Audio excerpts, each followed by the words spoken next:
lên máy là khói tiếp chắc là bạn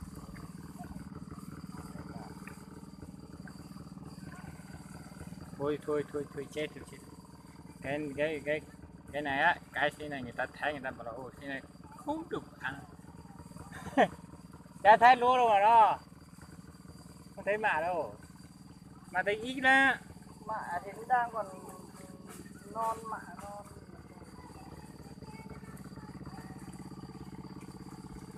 Thấy cũng trùng nhanh đó. Đây là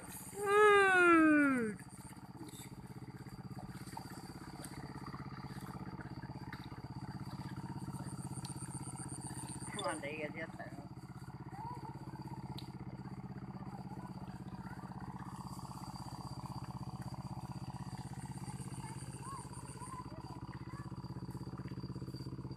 này mở wifi tôi phát trực tiếp cho nào.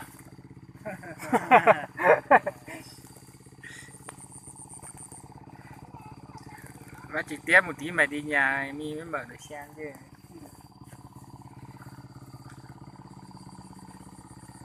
thế là mấy quay lại sai quay nhá mà Rồi có muốn ra xe chơi bú mà ta biết chúng môn có một chơi được